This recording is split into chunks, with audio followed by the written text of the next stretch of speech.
guys, I'm going to be showing you how to make red fondant roses. I'm using 3 cutters that are the same type but different sizes, and I'm going to cut one piece of each size.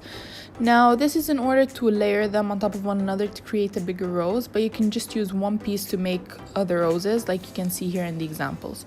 So first of all, you want to ruffle up your petals. I'm using a ballpoint tool and a foam pad. You just press gently on the edge of the petals and you go left to right to make them more realistic. Then you want to fold each piece in half. So after you folded all 3 pieces, you want to start with the smallest piece and roll it.